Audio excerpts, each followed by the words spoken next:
Vamos a darle el espacio ahora a la Fundación Brincar. Voy a llamar a Gabriela Hernández. Gracias, Gabriela.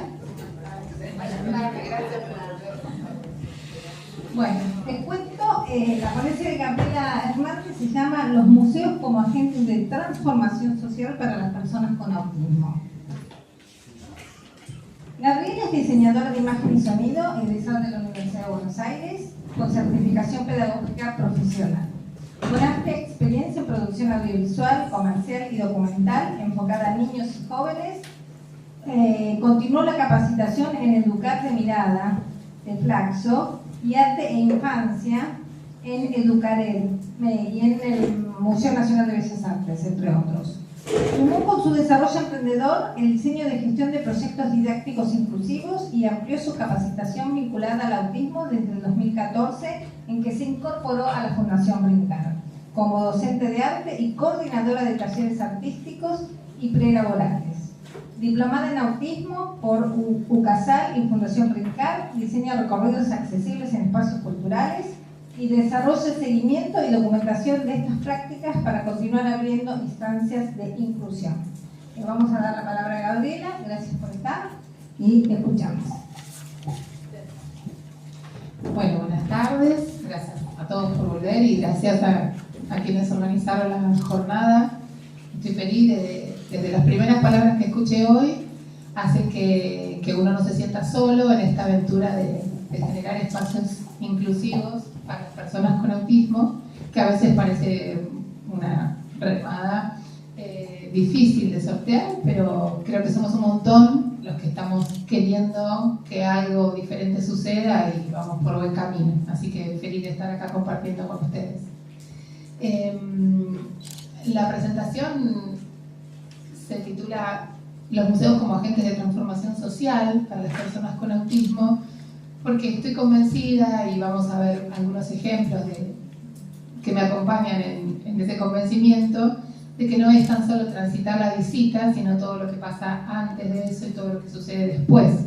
en la persona con autismo y en su entorno cercano, en su equipo terapéutico, en sus familias.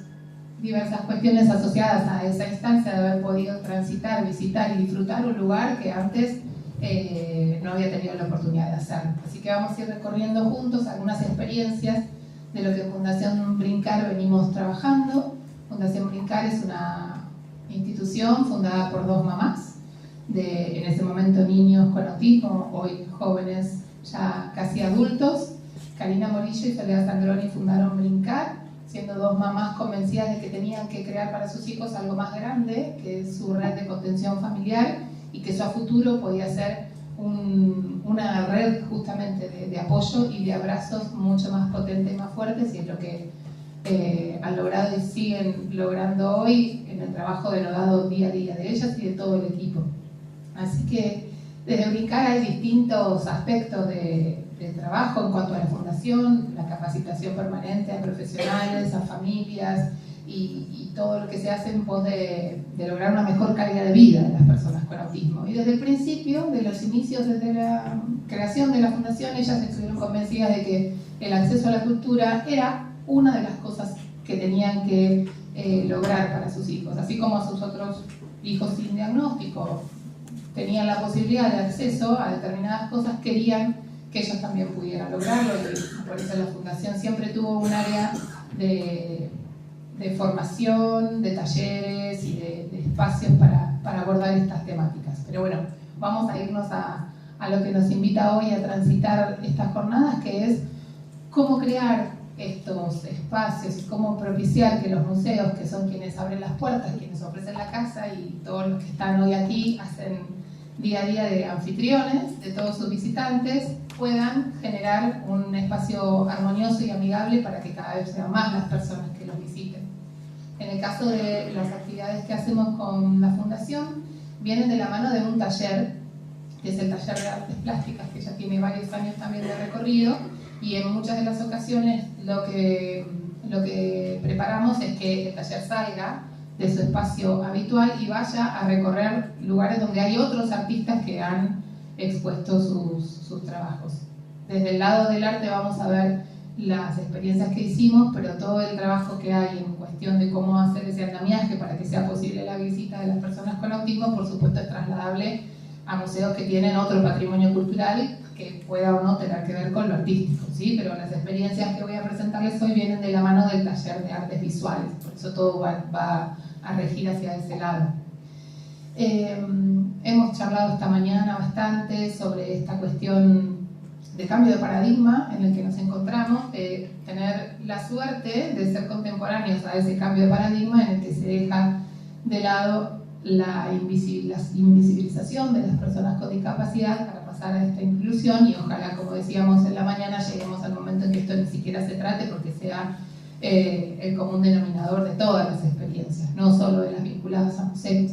Pero en este cambio de paradigma nosotros tenemos que todavía ir construyendo soporte para determinadas cosas, más cuando hablamos de autismo.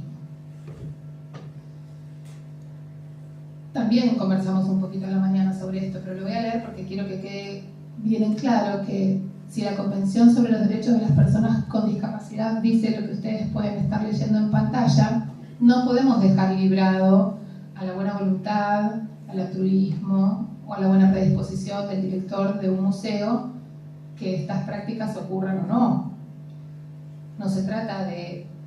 ser amigable, tener buena onda o tener justo un familiar o conocido con autismo, entonces preparo algo para que... No puede ser una casualidad, tiene que ser una constante, pero porque es un derecho de esas personas, no porque nosotros somos buenos, ¿sí? Entonces, sobre esa base es que necesitamos instalar políticas públicas que generen que esto esté en el común denominador de todos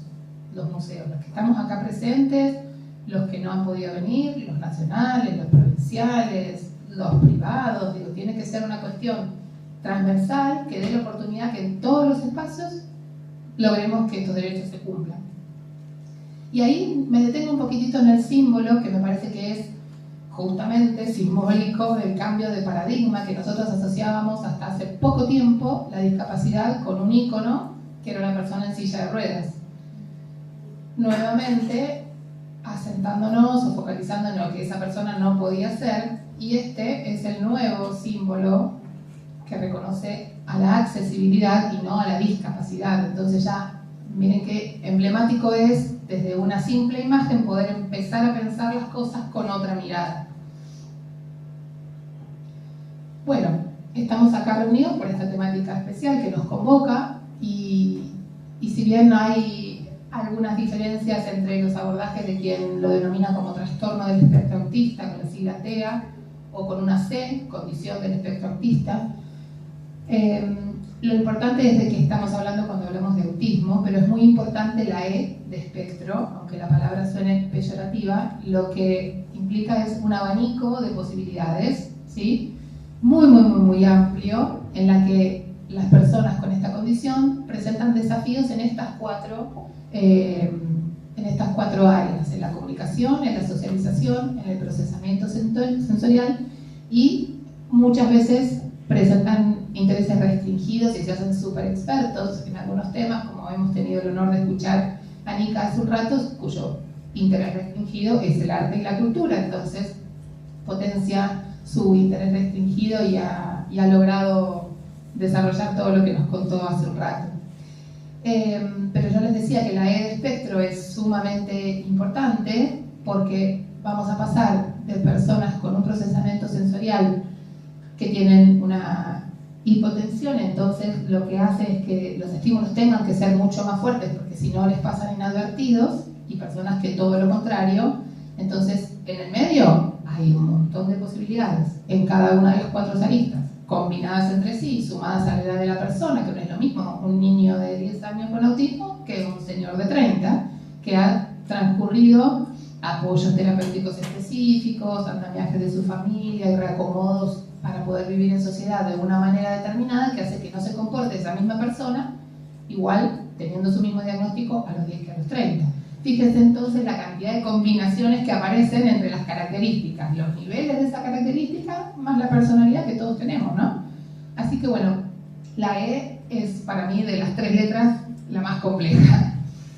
Pero la edad de autismo, entonces nosotros decíamos que estos intereses restringidos, que las imposibilidades de comunicarse, que también abren un abanico enorme, porque el abordaje que hagamos en los museos es muy diferente para una persona que tiene posibilidad de comunicación verbal y para la que no, pero de vuelta, en el medio, un montón de posibilidades, ¿sí?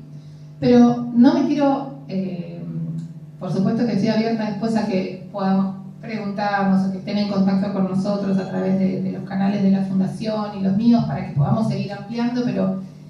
quisiera ilustrarles con algunas de las experiencias,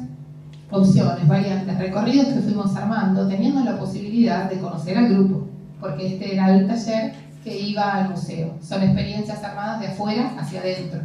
con la generosidad absoluta de quienes nos abrieron las puertas del museo. El Museo de Arte Popular fue uno de ellos, el Museo de Arte Moderno, otro de los que primeramente nos abrieron las puertas para que con los participantes del taller fuéramos a hacer visitas diferentes. Y esta primera experiencia que hoy les quiero comentar es en el Museo de Arte Popular, en un momento en que lo que estaba presente como colección y como patrimonio cultural exhibido era la muestra del mate y el facón. Nosotros tuvimos que hacer adecuaciones y una de las principales estrategias es conocer antes el lugar, tener una entrevista previa con las personas que van a estar a cargo de esos espacios. No participábamos de la visita guiada tradicional con un guión y con el personal en general del equipo de educación del museo facilitando la visita, sino que nosotros armábamos dispositivos para llevar a estos espacios, con lo cual se hacía indispensable ese acuerdo previo. Un acuerdo que no tenía que ver necesariamente con el patrimonio, tenía que ver como si en esta sala antes de entrar había un telón de terciopelo negro precioso, solicitamos que ya estuviera abierto, ¿no? Una de las cosas que puede ser disruptivo para las personas con autismo es el efecto sorpresa. Esa cuestión zanjada antes, con el telón abierto, que uno cuando va caminando ya va viendo a dónde va a entrar y qué hay en ese lugar, hace que ese traslado a otra sala fuera paulatino y no que de golpe abran el telón y tengamos que pasar. El ejemplo del telón no era en el mar, pero viene a cuento de estas cuestiones de adecuación que las vamos haciendo simplemente con un recorrido previo del espacio antes de ir con los grupos. Y se hizo necesario acotar la muestra, porque la muestra era el mate y el facón, por más que nosotros con todo el cariño que le tengamos al gaucho y a la iconografía criolla veamos el positivo en el cuchillo. Es verdad que una exposición de cuchillos para estos muchachos de 18, 20 años era un desafío grande, entonces circunscribimos la muestra al mate. Y esa es otra de las estrategias comunes, que es acotar. No necesariamente el primer recorrido que hagan dentro de su museo, si es que recién van a aventurarse a esto que les aseguro que va a ser maravilloso, tiene que ser de recorrer todo el espacio. Las colecciones a veces son enormes, ni hablar de las casas de por sí, de la estructura, digo, de la caja del edificio. La arquitectura de los museos a veces también suele ser agobiante por su tamaño, por sus dimensiones. Entonces generar como estrategia una visita a tal colección o hacer un seguimiento como cuando uno hace de turista por algunos lados, esas visitas rápidas de que no se pierde los incunables de tal o cual lugar. Bueno, puede ser un primer abordaje y que una vez que esa persona ya visitó ese museo, vaya por más y va a armar otro recorrido. Pero un recorrido accesible no tiene por qué ser un recorrido de todo el museo y su patrimonio.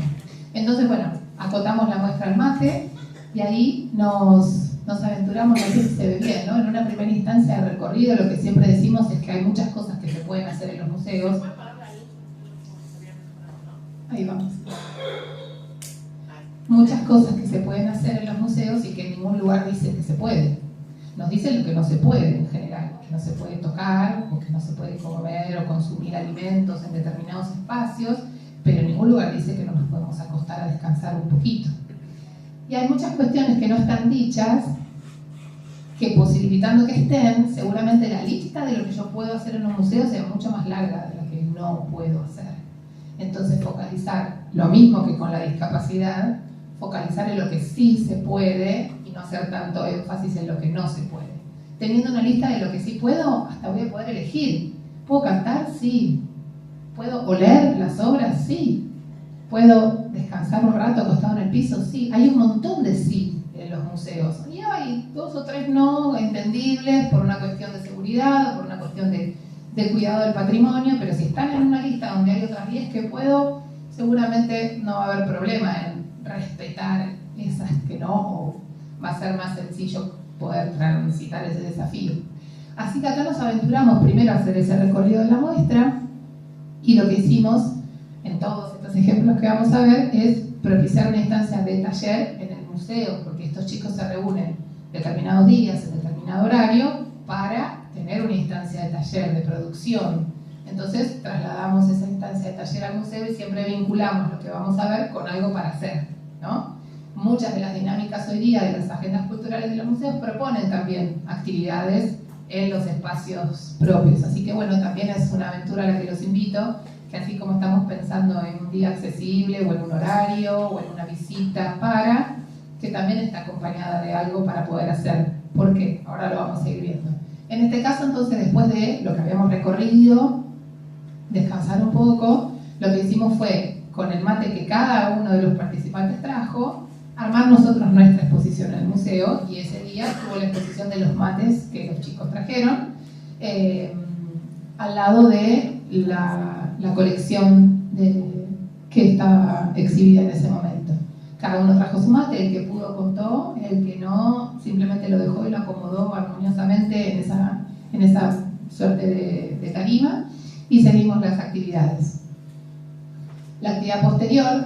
todo vinculando a lo que acabábamos de ver, era pensar, ver y tratar de identificar cosas en esos mates que habíamos conocido nuevos, que no eran los que habíamos traído, y qué cosas había en esos mates. Cada uno pudo hacer un diseño, pintarlo, y la dinámica cerraba con compartir un mate entre amigos. Entonces lo que vemos a la derecha es un instructivo que generamos de cómo cebar un mate, y chicos que por ahí nunca habían tomado mate, ese día lo compartieron, y cada uno pudo manejar los tiempos como quiso, porque todo esto estaba anticipado en estas agendas sociales, en las historias sociales y en esto que ahora les voy a pasar a contar. Entonces ellos ya sabían que iba a haber un momento del mate, y el chico que vemos acá sentado salteó 3 casilleros y quiso llegar primero a ese momento. Entonces, bueno, habla de esto también, la predisposición que uno tiene que tener a saber que aunque esté todo milimétricamente pautado, fui 38 veces al MAP, ya sabía por dónde entrar, dónde sentarse, dónde no, hay algo del quehacer, del momento, con las personas, que sabemos que las cosas pueden ser diferentes a como las habíamos planeado, en autismo y en cualquier tipo de discapacidad, y sin ninguna discapacidad también. Entonces, la permeabilidad que tengan las personas que estén a cargo, saber que algo tal vez no va a salir como lo tenías planeado, hace que después de haber salteado algunos casilleros, estas fueran las sonrisas después de compartir ese mate entre amigos. Hablo de museos como agentes de transformación social porque estas fotos no son casuales, se ven preciosos, los adoro, pero digo, la sonrisa de la derecha habla mucho para quienes conocen a esa persona, y ese poder entregar y haber cumplido detalladamente los pasos que decía el instructivo de cómo cebar por primera vez un mate, hicieron que hoy podamos estar disfrutando de esa foto, porque fue un momento extraordinario. Chicos que no tienen la posibilidad tal vez de comunicarse verbalmente, cebaron un mate y lo compartieron entre ellos, teniendo esa primera experiencia en el marco de una muestra de platería criolla.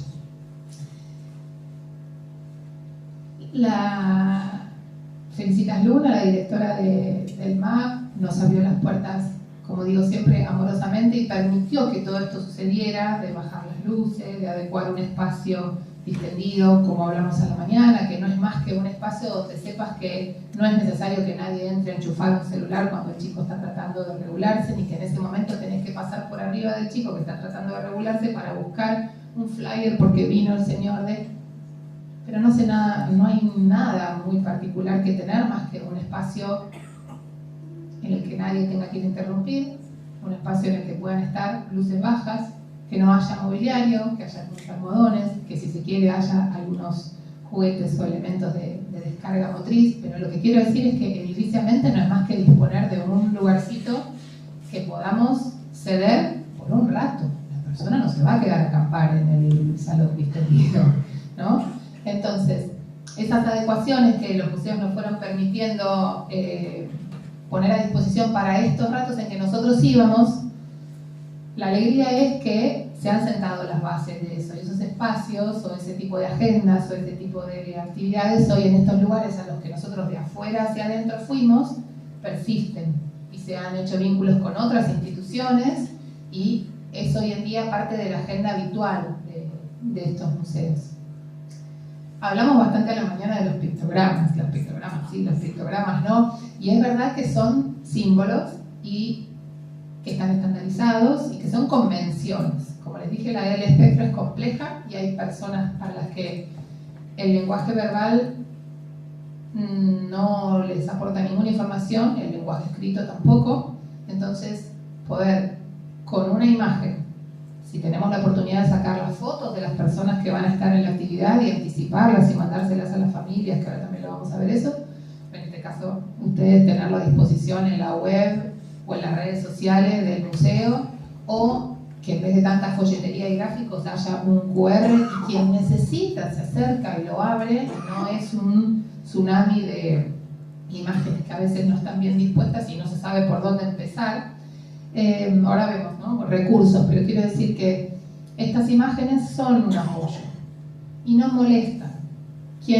A quien no le sumen, no le sumarán. Pero hay personas que desde muy pequeños, al no tener la oportunidad de comunicarse, han aprendido un sistema de acomodo de imágenes que les posibilitan la comunicación. Se llaman sistemas de comunicación aumentativa y son estas secuencias o de fotos o de dibujos con un orden específico que hacen que tome sentido una oración y que pueda comunicarse, tanto para saber qué se pretende de él, porque muchas veces decimos no hizo lo que quería, pero no entendió lo que le pediste, no es que no quiso. Nunca pudo acceder a comprender cuál era la instancia en la que lo estaba planteando, ¿no? Yo siempre digo que no hay conductas buenas y malas, hay conductas apropiadas al entorno o inapropiadas. Entonces, si nosotros podemos gritar en una cancha de fútbol, ¿por qué no podemos gritar en el museo? ¿No? Pero bueno, esta cuestión de adecuación, cuando está con los apoyos específicos, con estas imágenes que nos ayudan a saber que hay alguien que amigablemente nos va a estar esperando, y si ya ese vínculo, aunque no lo conozcan, pero sí conocemos la cara, sabemos a qué persona nos vamos a tener que remitir ante alguna eventualidad, que no tiene que ser por algo negativo, puede ser porque quiero compartirle que estoy contento y que me está gustando lo que estoy viendo y que por qué no vamos al segundo piso, y tal vez la visita estaba planteada para el primero y nada más, porque pensamos que iba a ser un montón, tienen ganas de continuar. Bueno, vamos a ir por temas, pero entonces estos sistemas de comunicación aumentativa son los pictogramas, que por más que no solucionen la vida de las personas con autismo, quiero decir, sí de las personas, y ayudan muchísimo, lo que quiero decir es que no nos solucionan el trabajo nosotros. No es que porque pegamos 4 pictogramas en la pared ya tenemos zanjada la inclusión, ¿no? Entonces, si bien ustedes pueden buscar en arasac.org, que es una página donde pueden descargar gratuitamente los pictogramas convencionales, muchas veces lo que nos pasa es que los tenemos que dibujar nosotros, ¿sí? Porque no existe un pictograma que diga algo en función de nuestro museo. Pero hay un camino zanjado con un montón de colecciones de imágenes que ya están producidas y sintetizadas, a veces no tanto, como nos comentaba recién Nica, a veces hay como una sobredosis de información y se pretende que en un cuadradito de 5x5 la persona tenga que descifrar y entender todo. Bueno, menos es más, ¿no? Pero bueno, sigamos avanzando. Entonces lo que hacemos es conocernos antes, enviarle la información de quiénes van a estar a cargo de la visita, y estas son las agendas visuales que preparamos específicamente para esta visita que les conté del MAP, que es un recorrido de qué va a pasar y en qué orden, y siempre tiene o un casillero o un lugar libre para un cotejo de ir haciendo como un checklist, de ir marcando paso a paso qué cosas ya se realizaron para anticipar, que es la palabra clave en autismo, prever, anticipar, contarle a la persona, vamos a ir a tal lado, vamos a hacer esto, nos vamos a encontrar con tal, y así sucesivamente ir viendo paso a paso qué es lo que vamos